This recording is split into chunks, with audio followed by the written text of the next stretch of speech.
Welcome to this episode of Be Quick with Mick, the world's fastest contingent workforce interview/game show. I'm your host, Mickey Pelletier. Here's how it works. We'll start with an initial set of questions to get to know our guests on a more personal level because we're more than just contingent workforce experts, we're real people. We'll then have them answer a question from our book of truth. We'll wrap up the show with a challenge round where our guests will play one of our contingent workforce related games. Since the name of the show is Be Quick with Mick, we'll need fast, short answers, no thinking, no back and forth, just speak your mind. Before I begin, I'd like to thank our sponsor, but we don't have a sponsor. If you're interested in sponsoring Be Quick with Mick, let me know. Okay, guests, tell me about yourself. Who are you? What would you say you do here? Hey Mick, I'm Pratik Patel. I'm from MasterCard and I support category management and technology sourcing for the company. And I'm involved with our contingent workforce, whether it's on the IT services side or on the contractor program side. Awesome. Well, we're glad to have you here and let's get personal. Question number one, you can learn any skill instantly.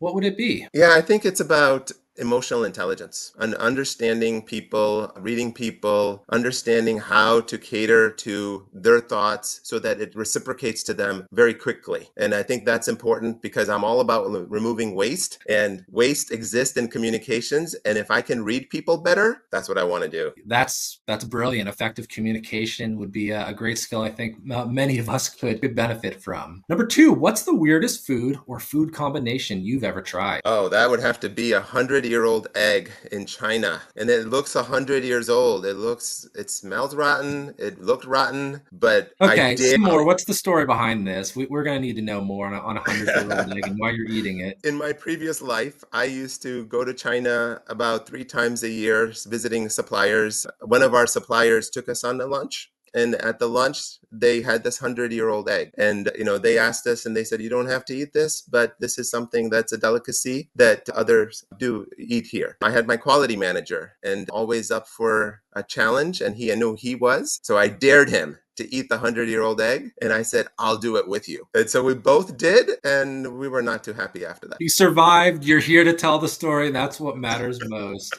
All right. Next question. What's a place you've always wanted to visit but haven't yet? One place that I'd love to be able to visit is to go see the African safari. And most likely, I think I would probably want to see it in Zimbabwe with the Rainbow Falls and be able to see the reservations over there. Yeah, that would be really cool to go check that out. All right, now it's time for the Book of Truth. Pratik, can you pick a number between 1 and 600 for a random question? 354. All right, 354. What's one of the biggest purchases you made, and how did you negotiate the transaction? Oh, that could be business or personal, your choice. Well, I'm going to pick personal on that one. And so I think one of the biggest purchases is probably a new car, right? So I look at buying the new car around the time period when I know there's high inventory and a pressure for the salesperson to sell to me. And that is usually around December timeframe. And so I take that opportunity because you want to create leverage. And so I know that they're desperate to sell to me. And then in Missouri, we have this personal property tax as well. And buying in December means that you're going to have to pay for the full year. So I want to negotiate that out too, where they're going to pay my personal property tax because you only get a waiver for that year. So all of those things give me a lot of leverage. And I basically tell them, if you don't want to sell to me, I know someone else that will, because they're all desperate to sell to me at the end of the year. Great advice for everybody listening on purchasing their next car. All right, Pratik, now it's time for our challenge round where you'll be put to the test to answer some contingent workforce related questions. So here are your options of challenges. Pick one and I'll explain the rules. There is the yes/no opinion gauntlet, word association, never have I ever, finish the sentence, or would you rather?